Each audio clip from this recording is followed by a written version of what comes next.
ఓం శ్రీ గురుభ్యో నమ. శ్రీ మహాగణాధిపతయ నమ. శ్రీమాత్రే నమ.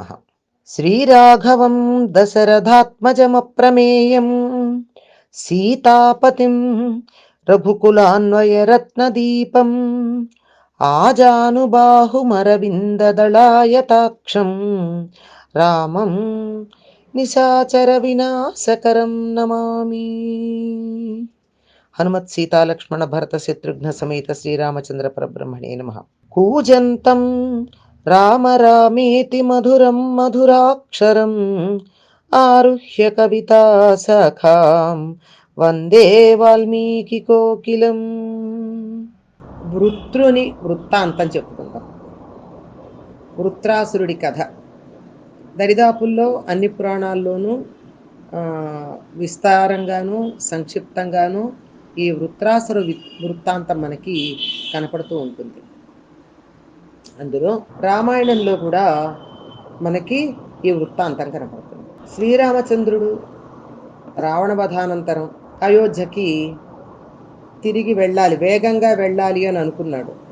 ఎందుకంటే తాను అనుకున్న సమయానికి గనక వెళ్ళకపోయినట్టయితే, ముందు వాళ్ళు లెక్క పెట్టుకున్నారు కదా, ఆ సమయానికి రాకపోతే తాను ప్రాయోపవేశం చేస్తాను అంటే సరిగ్గా 14 సంవత్సరాలు అవగానే ఒక క్షణం కూడా ఆలస్యం కాకుండా వస్తేనే నేను సజీవంగా ఉంటాను, లేకపోతే నేను ప్రాయోపవేశం చేస్తాను అని భరతుడు అన్నాడు.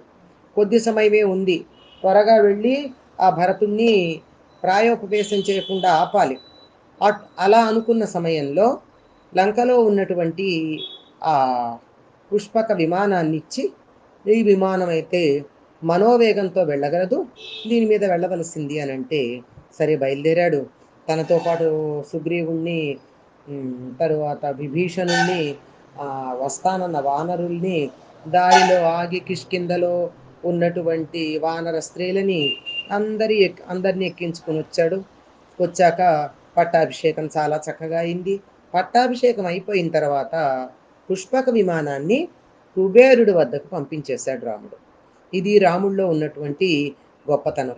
తనకి విశ్వామిత్రుడు అన్ని అస్త్రాలని ఉపదేశిస్తే ఆ అస్త్రాలనైనా తనకి ప్రత్యక్షం అవ్వగానే మీ స్థానాలకు వెళ్ళండి, అవసరమై నేను తలుచుకున్నప్పుడు వచ్చి నాకు సహాయపడుదురు కానీ అని పంపించినటువంటి వాడు.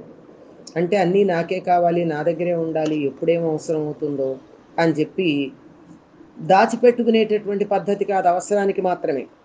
అలా పంపించేసి ప్రజలు క్షేమంగా ఉండాలి, అందుకని నేను రాజసూయ యాగం చెయ్యాలనుకుంటున్నాను అని తమ్ముళ్ళని పిలిచి మీ సహకారంతో, మీ సహాయంతో చేస్తాను, చెయ్యాలనుకుంటున్నాను అన్నాడు. అంటే తమ్ముళ్ళతో సలహా సంప్రదింపులు చెయ్యందే రాముడు ఏం చెయ్యడు. ఎందుకంటే తాను వేరు, తన సోదరులు వేరు అన్న భావనతో ఉన్నవాడు కాదు. అందరినీ నలుగురిది ఒకటే ప్రాణంగా భావించుకున్నాడు. ఈయన ఎందుకోసం చేస్తానన్నాడు? ప్రజాక్షేమం కోసం చేస్తానన్నాడు అని దానికి కొన్ని కారణాలు కూడా చెప్తాడు. రాజసూయాగం చేస్తే ప్రజలకి ఎటువంటి సుఖం ఉంటుంది అని.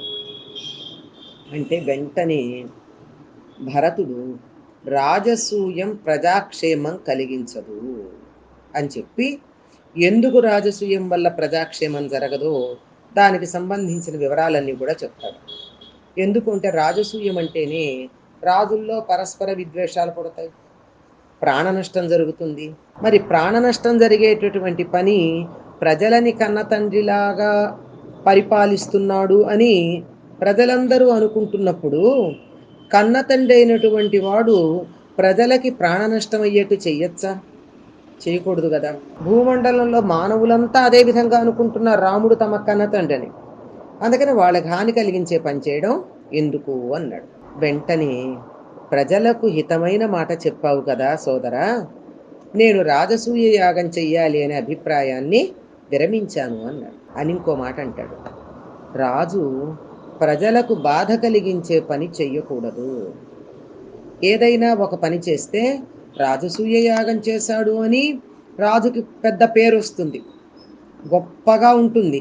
కానీ రాజసూయ యాగం చేసినందువల్ల ప్రజలకి నష్టం కలుగుతుంది. రాజు ఎప్పుడూ కూడా ప్రజలకి హాని కలిగించేటటువంటి పని చేయకూడదు అంటాడు.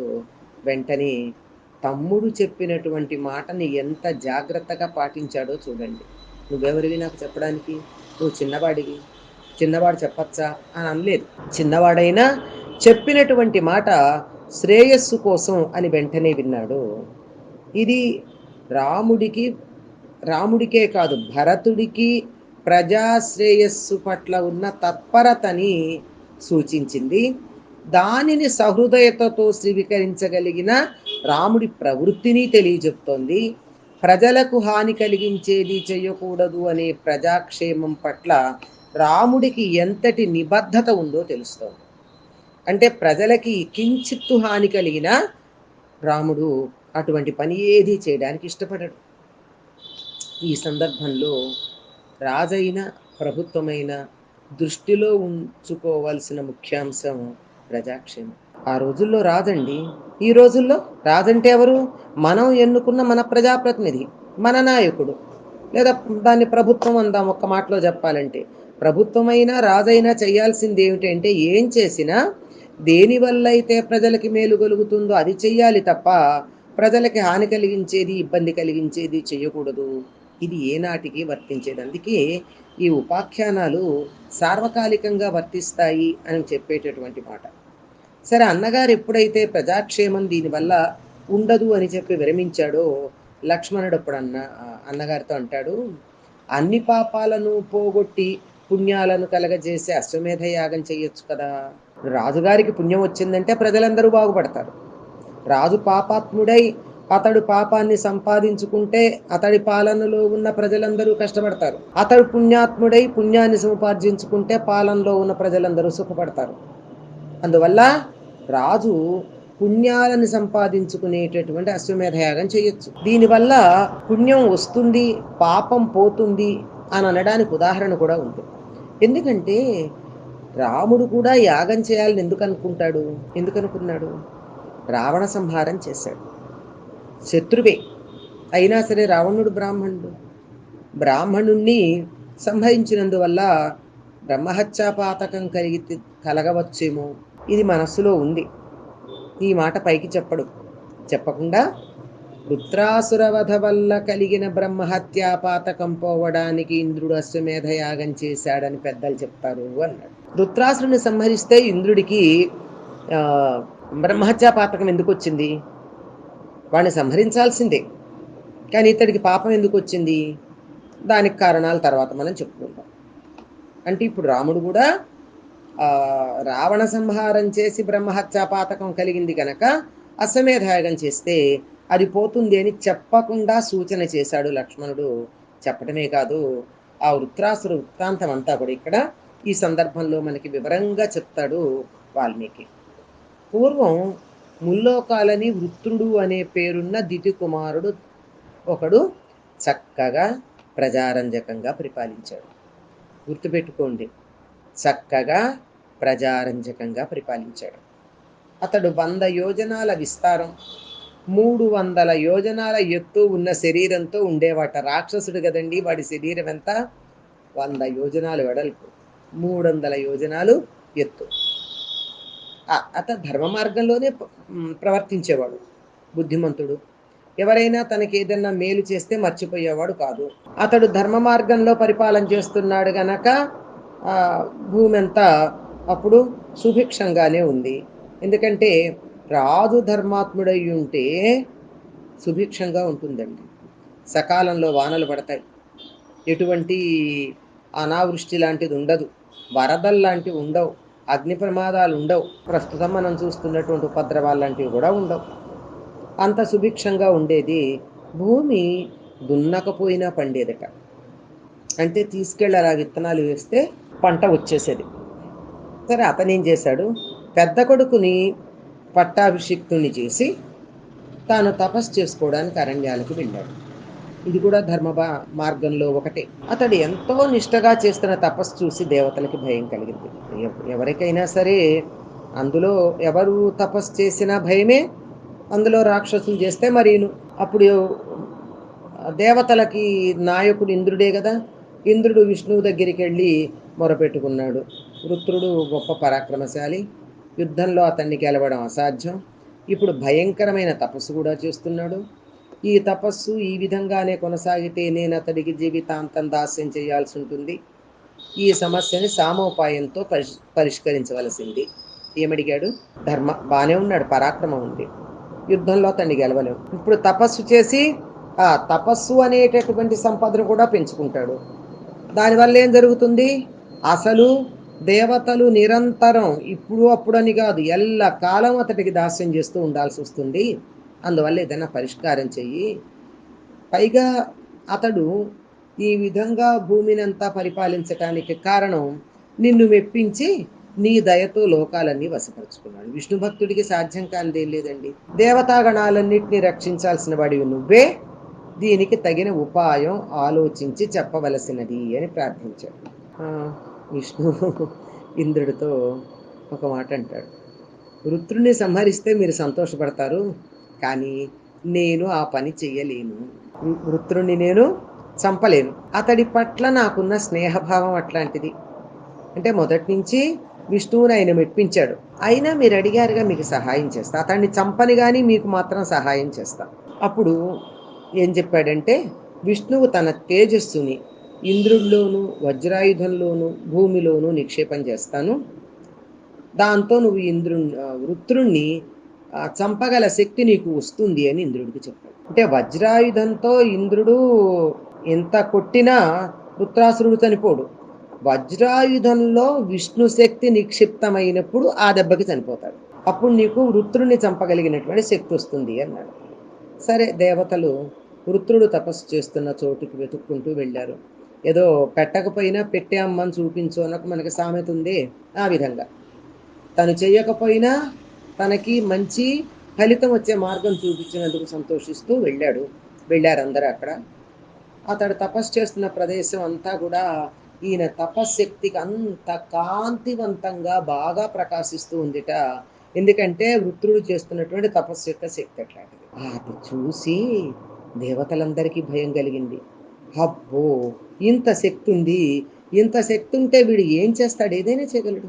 ఎందుకంటే మంచివాడి దగ్గర శక్తి సామర్థ్యాలు ఉంటే లోకానికి ఉపయోగపడతాయి, చెడ్డవాడి దగ్గర శక్తి సామర్థ్యాలు ఉంటాయి, లోకానికి హాని కలిగిస్తాయి.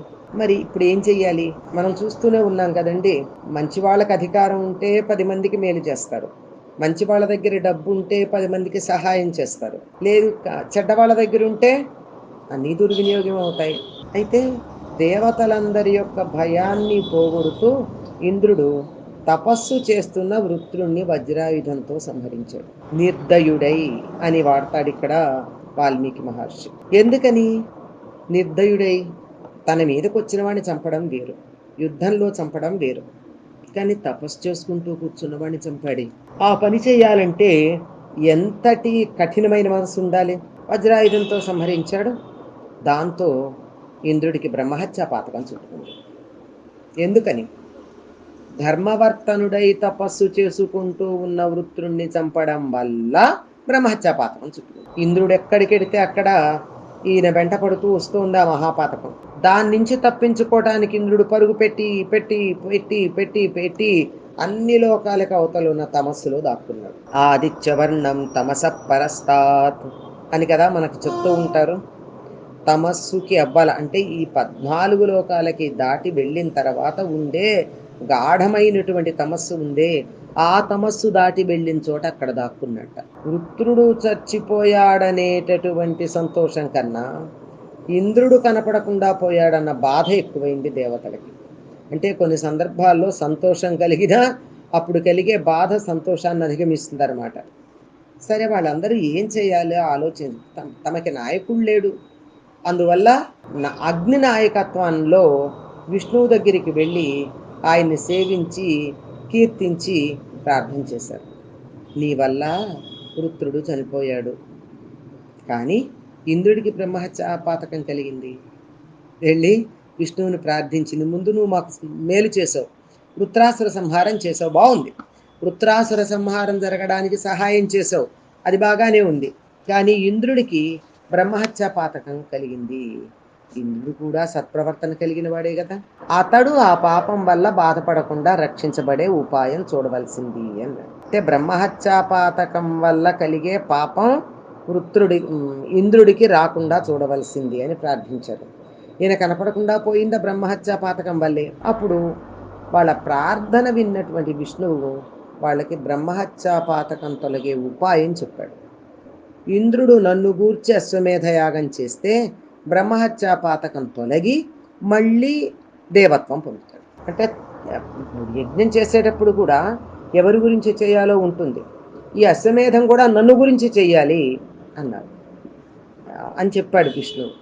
ఈ మాట చెప్తే ఒక ఉపాయం దొరికింది కదా అని చెప్పి దేవతలు ఇంద్రుణ్ణి వెతుకుతూ వెళ్ళి అంధతమసంలో జ్ఞానహీనుడై మతి లేనివాడై ఉన్నటువంటి ఇంద్రుణ్ణి చూసి యజ్ఞం చేయడానికి ఒప్పించాడు. ఇట్లా ఉన్నాడు అంధతమస్సు. అసలు తమస్సు అన్నా చీకటే, అందమన్నా చీకటే. అంధతమస్సు అంటే అది ఎంత గాఢంగా ఉండుంటుందో దాని సాంద్రత ఎంతో మనం అర్థం చేసుకోవాలి. అక్కడ ఉన్నటువంటి ఇంద్రుణ్ణి, పైగా చీకటి అంటే మనం ఏమనుకుంటాం, దీపం లేకపోతే ఉండే స్థితే కాకుండా అజ్ఞానం మొదలైనవన్నీ కూడా చీకట్లుగానే చెప్తాం కదా. అలా ఉండేటటువంటి అజ్ఞానంలో పడిపోయాడు, జ్ఞానహీనుడై ఉన్నాడు. అటువంటి వాడిని చూసి యజ్ఞం చేయడానికి మొత్తానికి చాలా కష్టపడి ఒప్పించాడు. జ్ఞానహీనుడు కదా, అంచేత పట్టాను ఒప్పుకోడు. సరైనటువంటి భగవద్ అనుగ్రహం లేకపోతే మంచి పనులు చేయమంటే చేయరండి. ఇదిగో ఈ గుడికి రాయిలా దండం పెట్టుకో నీకు మంచి జరుగుతుంది, ఈ మంత్రం చదువుకో మంచి జరుగుతుంది, లేదా ఈ మందు వేసుకో జాగ్రత్త పడు బాగుపడతావు, ఈ మందు కనుక తీసుకున్నట్టయితే నీకు వ్యాధి దరిదాపుల్లోకి రాదు అని చెప్తే ప్రాప్తం సరిగ్గా లేకపోతే వినాలని అనిపించదు. దాంతో ఆయన ఓ పట్టాన అంగీకరించలేదు. ఎందుకంటే అసలు జ్ఞానం లేదు. జ్ఞానం లేనివాడు ఏం ఒప్పుకుంటాడు. మొత్తానికి వీళ్ళు బతిమాలారు, బామాలారు, రకరకాలుగా చేసి ఆయన్ని యజ్ఞం చేయడానికి ఒప్పించారు. అదే ఈ రోజుల్లో అయితే ఏం చేసేవారండి, పదవిలో ఉన్నవాడు కనపడలేదు అంటే ఆ పదవి కోసం ఉన్నటువంటి వాళ్ళందరూ జుట్లు పెక్కుని ఉండేవాళ్ళు, నాకు కావాలంటే నాకు కావాలని. కానీ ఆనాటి దేవతలు ఆ పని చేయలా. తమ నాయకుడు ఎక్కడున్నాడా అని వెతికి తెచ్చుకున్నారే తప్ప ఉన్నవాడిని ఏదో చేసేటటువంటి పని అయితే చేయలేదు. మొత్తానికి అతడు యజ్ఞం చేయడానికి ఒప్పుకున్నాడు. అశ్వమేధం చేస్తే బ్రహ్మహత్య ఇంద్రుణ్ణి వదిలి తానెక్కడుండాలో చెప్పమని దేవతలను అడిగింది. యజ్ఞం చేయగానే వదిలిపోతుంది కదా. అశ్వమేధం చేశారు, నేను తృప్తి పడ్డాను, బాగానే ఉంది, ఈ దీనిని వదిలిపెట్టి నేను వెళ్ళిపోతున్నానంటే నేను ఎక్కడుండాలో చెప్పమని అడిగింది. ఇప్పటి వరకు బ్రహ్మహత్య ఇంద్రుడిని పట్టుకుని ఉంది. ఇంద్రుడి దగ్గర నుంచి దూరంగా పొమ్మంటే అది వెళ్ళడానికి చోటు చూపించాలి కదా. అంటే అప్పుడు బ్రహ్మ అన్నాడు, నువ్వు 4 భాగాలే. ఒక భాగం వానాకాలంలో నదుల్లో, రెండో భాగం భూమిలో చౌడుగా, మూడో భాగం స్త్రీ రజోదర్శన సమయంలో 3 రోజులు, ఇక 4వది ఉంది నిర్దోషులైన బ్రాహ్మణులను అపకీర్తి పాలు చేసేవారి యందు ఉంటాను అని ఆయన చెప్పినటువంటి మాటను అనుసరించి అంగీకరించి బ్రహ్మహత్య ఇంద్రుణ్ణి వదిలి వెళ్ళిపోయింది. అంటే ఎక్కడెక్కడ ఉంటానందండి, వర్షాకాలంలో నదుల్లో. అందుకే వర్షాకాలంలో నదీ స్నానం నిషిద్ధం అని చెప్తారు. ఆ కొత్తగా వచ్చే నీళ్ల వల్ల కలుగుతున్న నురుగు ఏదైతే ఉందో ఆ నురుగులో ఉంటుందట బ్రహ్మహత్య. అలాగే కొన్ని సముద్ర తీరాన ఉండే భూములు చౌడు పడుతూ ఉంటాయి, ఉప్పురికిపోతూ ఉంటాయి. ఆ భూమికి ఉండేటటువంటి ఆ చౌడులోను 3వ భాగం ఆడవాళ్ళకి రజోదర్శన సమయంలో 3 రోజులు ఉంటానండి, అది కూడా బ్రహ్మహత్యతో సమానంగా. 4వది నిర్దోషులైన బ్రాహ్మణులని అపకీర్తి పాలు చేసేవారి యందు. ఇప్పుడు బ్రహ్మహత్యా పాతకం ఎన్ని చోట్ల ఉండడానికి మనం దానికి అవకాశం ఇచ్చామో ఒక్కసారి మనం లెక్క వేసుకోవచ్చు. అని చెప్పి ఈ 4 ప్రదేశాల్లోనూ ఉంటాను అని చెప్పి బ్రహ్మహత్యా పాతకం అక్కడి నుంచి వెళ్ళిపోయింది. బ్రహ్మహత్య వంటి మహాపాతకాన్ని కూడా పోగొట్టగల సమర్థత అశ్వమేధయాగానికి ఉంది. అది చెయ్యడం మంచిది అని సూచించాడు లక్ష్మణుడు. లక్ష్మణాగ్రజుడు అంగీకరించాడు. భరతుడు చెయ్యొద్దు అన్న రాజసూయం మానేశాడు. లక్ష్మణుడు చేస్తే మంచిది అని సూచించినటువంటి ఈ అశ్వమేధం చేయడానికి అంగీకరించాడు. ఇక్కడ మనం గమనించాల్సింది ఏంటంటే, అసలు పట్టాన నోరు మెదపడండి లక్ష్మణుడు. రాముడు తనంతట తనుగా మాట్లాడటమే కానీ లక్ష్మణుడు తానుగా మాట్లాడిన సందర్భాలు మనకు కనపడవు. అట్లాంటి లక్ష్మణుడు మాట్లాడాడు అంటే ప్రజాశ్రేయస్సు పట్ల అతడికి ఎంత శ్రద్ధ ఉందో మనం ఇక్కడ అర్థం చేసుకోవాలి. భరతుడు మాట్లాడింది అంతే, ప్రజాశ్రేయస్సు కోసమే. నువ్వేదో అశ్వమేధం రాజసూయ యాగం చేస్తానన్నావు, కానీ దానివల్ల ప్రజలకి మేలు కలగదు, హాని కలుగుతుంది అని చెప్పి ప్రజాక్షేమాన్ని దృష్టిలో పెట్టుకుని వద్దని సూచించాడు భరతుడు. అదే ప్రజాక్షేమాన్ని దృష్టిలో పెట్టుకుని అశ్వమేధం చెయ్యి, రాజసూయం వద్దు అని సూచించాడు లక్ష్మణుడు. అసలు రాముడి లక్ష్యం కూడా ప్రజాక్షేమమే కదా. రాజంటే ప్రజారంజకుడైనటువంటి రాముడిలా ఉండాలని, ఇప్పటికి కూడా అందరూ బాగా ఉండాలి అంటే రాజ్యం ఎలా ఉండాలి, రామరాజ్యంలాగా ఉండాలని కదా మనం అనుకుంటూ ఉంటాం.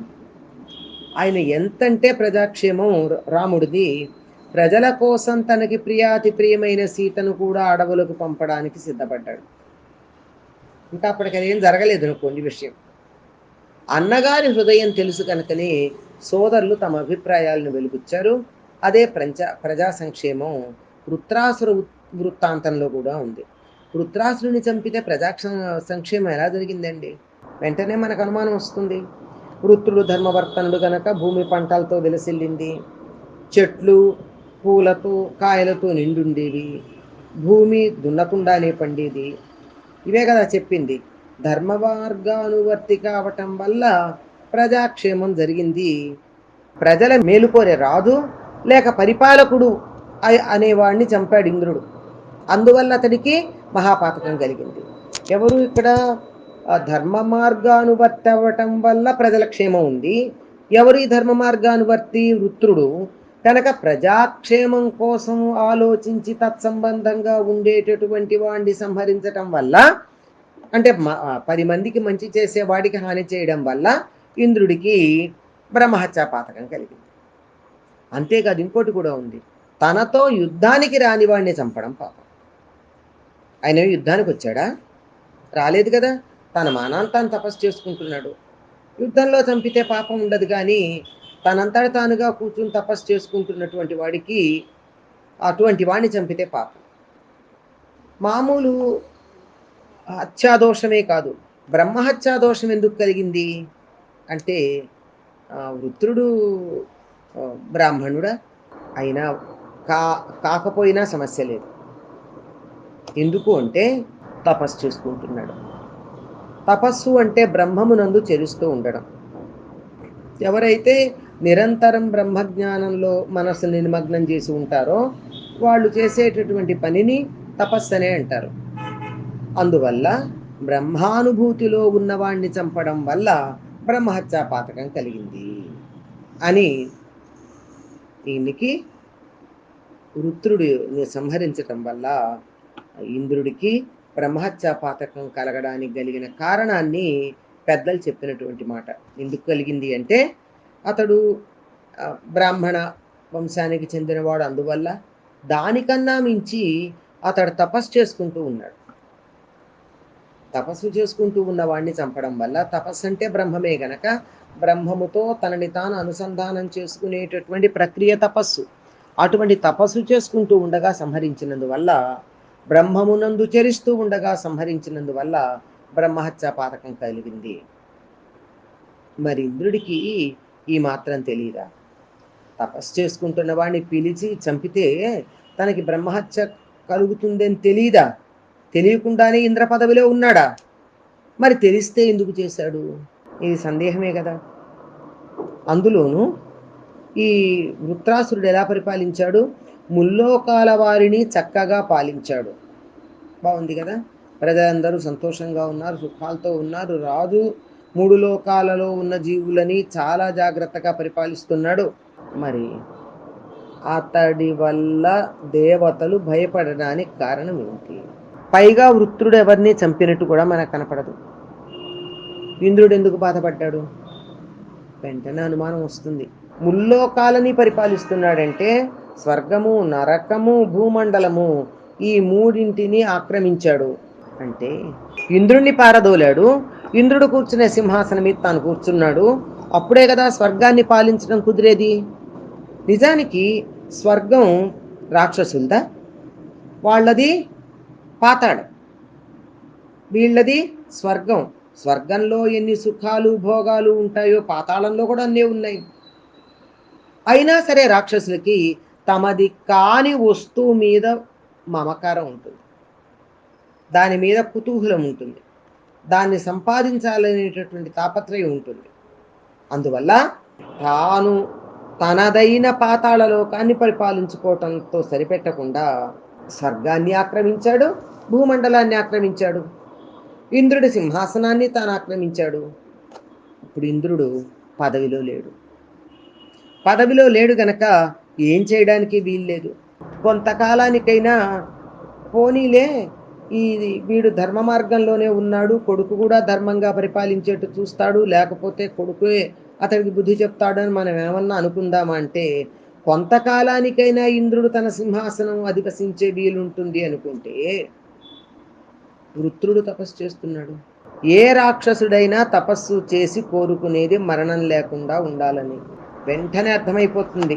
ఎవరినన్నా కొంతమంది ఈ కోరికలు కోరుకున్నారు దేవుడు ప్రత్యక్షమై అని మనం కొంతమంది పేర్లు చెప్తే, అందులో వాళ్ళు కోరుకున్న కోరికల్ని బట్టి వాళ్ళు వృత్తి వ్యాపారాధికాలు దేనికి సంబంధించినవో బాగా అర్థమవుతుంది.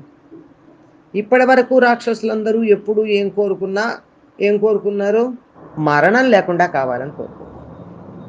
రాక్షసులు అంటేనే అదండి, మరణమే లేకుండా కోరుకున్నారు. వీడు పోనీ అని కొంతకాలం ఏదో తపస్సు చేసుకుంటాడు అంటే, వృత్రుడు తపస్సు చేసుకుని తనొక్కడికి కష్టం కలిగించేదైనా సరే జాతి మొత్తానికి మేలు కలుగుతున్నప్పుడు ఒక్కడికి కీడు కలుగుతుంటే దాన్ని భరించటమే త్యాగమని మనకి పెద్దలు చెప్తారు. ఇప్పుడు ప్రజల క్షేమం చూడాల్సిన బాధ్యత రాజుదండి. ప్రజలందరికీ మేలు కలుగుతూ ఉంటే తన పాలనలో ఉన్న వాళ్ళకి వాళ్ళ యోగక్షేమాలు చూడవలసినటువంటి బాధ్యత తన మీద ఉంది గనక, తనకొక్కడికి హాని కలుగుతుంటే మొత్తం ప్రజలందరికీ మేలు కలిగే పని చేయడం రాజు చేయవలసినటువంటి పని. అంటే కీడు తానొక్కడు భరించి అందరికీ మేలు కలిగించే పని. ఇది రాజు లేక నాయకుడికి తప్పనిసరిగా ఉండాల్సిన లక్షణం. నాకు హాని కలిగినా సరే నా కింద ఉన్న వాళ్ళు, నేను రక్షణ కల్పించినటువంటి వాళ్ళు క్షేమంగా ఉండాలి అని. ఇది నాయకుడికి ఉండాల్సిన లక్షణం. నాయకుడు అంటే నడిపించేవాడు అని అర్థం.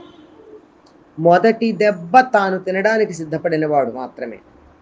అంతేగాని మీరంతా ముందుండండి నేను వెనకాల ఉంటాను అనేవాడు నాయకుడు కాదండి, వినాయకుడు. మనకెప్పుడు కూడా ఒక సనాతన ధర్మంలో ఒక మాట ఉంది, వ్యక్తి కన్నా జాతి, జాతి కన్నా సమాజం, సమాజం కన్నా దేశం, దేశం కన్నా లోకం ఉత్తరోత్తర ప్రాధాన్యం కలిగి ఉంటాయి. అంటే ప్రాధాన్యం ఎప్పుడు పైదానికి ఇస్తూ ఉండాలి. వ్యక్తి కన్నా జాతి అంటే ఈ వ్యక్తిని త్యాగం చేయడం వల్ల జాతి బాగుపడుతుంది అంటే వ్యక్తిని త్యాగం చేయాలి. సరే, దానికన్నా సమాజం, సమాజం కన్నా దేశం, దేశం కన్నా లోకం, ఇలా అవి ఒకదానికన్నా ఒకటి అధిక ప్రాధాన్యాన్ని కలిగి ఉంటాయి. కనుక తనకు పాపం వచ్చినా దేవతలందరికీ మేలు కలుగుతుందనే సద్బుద్ధితో ఇంద్రుడు వృత్రుణ్ణి సంహరించాడు. వస్తే రాని, పాపం నాకొక్కడికే వస్తే నేను అనుభవిస్తా, కానీ నాకొక్కడికి పాపం వచ్చినా పర్వాలేదు, అందరికీ మేలు కలగాలి, దేవతలందరికీ మేలు కలగాలి అనే సద్బుద్ధితో ఇంద్రుడు వృత్రుని సంహరించాడు. మన చాలా సందర్భాల్లో ఇంద్రుడు ఇలాగే కనపడతాడండి. తనకి హాని కలిగినా, తను నష్టపోయినా, తనకి వ్యక్తిగతంగా ఇబ్బంది కలిగినా దేవతలందరి కోసం చేయడం మనకు కనపడుతుంది. ఇప్పుడు అహల్య వృత్తాంతం కానీ ఇక్కడిది కానీ మరి ఏవైనా సరే ఇది బాగానే ఉంది. ఇటు వృత్రుడు కొన్ని మంచి పనులు చేశాడు, కొన్ని చెడ్డ పనులు చేశాడు, ధర్మ మార్గంలో పరిపాలన చేశాడు, కానీ దేవతల రాజ్యాన్ని తాను వశం చేసుకున్నాడు, భూమండలాన్ని కూడా తన వశంలో పెట్టుకున్నాడు. ఇది తప్పు కదా. ఆ తప్పైన దానికి ఫలితం కలగాలి, అతడి ధర్మ పరిపాలనకి ఫలితం కలగాలి. ఇదే అంటారండి, సృష్టిలో దేని లెక్కలు దానికి ఉంటాయి అని. మంచి పనికి ఫలితం దానికి తగినట్టు లభిస్తుంది, చెడ్డ పని ఫలితము దానికి తగినట్టే లభిస్తుంది. వృత్రుడు ధర్మ మార్గానువర్తి కనుక విష్ణువు సంతోషించాడు. విష్ణువుని చంపుతానని అనలేదు కదా. విష్ణువుకి ఎందుకు సంతోషం? ఇతడు ధర్మ మార్గంలో ఉంటాడు, అందువల్ల నేను చంపను అన్నాడు. ఇంద్ర పదవిని లాక్కున్నాడు గనక ఇంద్రుడు అతన్ని చంపాడు. అందువల్ల ఇంద్రుడు చంపేట్టుగా చేశాడే గాని తాను చంపలేదు మహావిష్ణువు. పైగా వృత్రుడు బ్రాహ్మణుడు, తపస్సు చేస్తున్నాడు, యుద్ధానికి రాలేదు. ఈ కారణంగా బ్రహ్మహత్యా పాతకం చుట్టుకుంది. 3 కారణాలు. వృత్రుడు బ్రాహ్మణుడు, బ్రాహ్మణుడైన లోకానికి హాని కలిగిస్తూ ఉన్న సమయంలో వధార్హుడే అని ధర్మశాస్త్రాలు చెప్తున్నాయి. అందువల్ల బ్రాహ్మణుడు అవడంతో పాటు తపస్సు చేస్తున్నాడు. తపస్సు అంటే కూడా బ్రహ్మం అనే అర్థం చెప్పుకున్నాం కదా. పైగా యుద్ధానికి రానివాణ్ణి చంపడం అన్నది పరమ ఘోరమైనటువంటి దోషం. అందువల్ల ఈ 3 కారణాలుగా ఇంద్రుడికి బ్రహ్మహత్యా పాతకం చుట్టుకుంది. కానీ ఆ బ్రహ్మహత్యా పాతకం చుట్టుకున్నటువంటిది పరిహరింపబడడానికి అశ్వమేధ యాగం కూడా చెప్పబడింది. ఎందుకండి తప్పులు చేసి వెంటనే పరిహారం చేసుకుంటే అయిపోతుందా అంటే, ఇతడు తన కోసం చేయలేదా పని, అందరి కోసం చేశాడు. దేవతలందరూ స్వేచ్ఛావాయువులు పీల్చుకోవాలి అనే సద్బుద్ధితో చేశాడు. అంటే 10 మంది మేలు కోసం చేసిన తప్పు కనుక పరిహారంగా అశ్వమేధ యాగం చెప్పబడింది. తప్పు తప్పే. అందువల్ల అతడికి తప్పు పోయి ఇతడు చేసింది మంచి అయిందని చెప్పడానికి వీల్లేదు. తప్పు తప్పే, కానీ ఆ తప్పుని సరిదిద్దుకునే అవకాశం మాత్రం ఇవ్వడం జరిగింది. ఇక్కడ రాజసూయం కన్నా అశ్వమేధం మంచిది అని తెలియచెప్పడం లక్ష్మణుడి ఉద్దేశం. రాజసూయం పరస్పర ద్వేషాల్ని కలిగిస్తుంది, అశ్వమేధమేమో ఇతరుల మేలు కోసం చేసిన పనుల వల్ల పాపం కలిగితే పోగొడుతుంది. రాముడు చేశాడు ఆ పని. రావణ సంహారం చేయలా? రావణుడు చనిపోతే లోకానికి మేలు కలిగింది, దేవతలు అన్ని లోకాల వాళ్ళు సంతోషించారు. కానీ చేసింది బ్రహ్మహత్య. ఆ పాపం రాముడికి ఉండకూడదు కదా. అది పోవాలి అంటే అటువంటి ఇతరుల మేలు కోసం చేసినటువంటి పని వల్ల బ్రహ్మహత్య లాంటి పాపాలు ఏమైనా గనక కలిగినట్టయితే పోగొట్టగలిగినటువంటి సామర్థ్యం అశ్వమేధానికి మాత్రమే ఉంది. అందువల్ల అశ్వమేధయాగం చేయమన్నాడు. ఇందులో లక్ష్మణుడు కూడా చేశాడు ఆ పని. ఇంద్రజిత్తును వధించింది ఎవరు? లక్ష్మణుడు కదా. లక్ష్మణుడికి కూడా అటువంటి బ్రహ్మహత్యా దోషం ఉంటుంది కదా.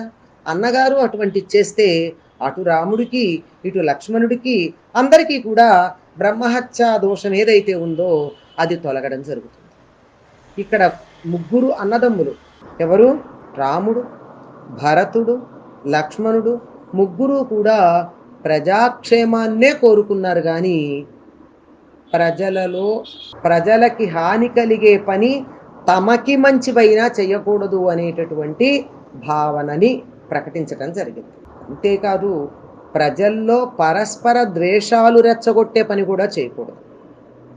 ఎలా పరస్పర ద్వేషాలు? రాజసూయ యాగం అంటేనే రాజుల్లో పరస్పరం ద్వేషం కలుగుతుంది.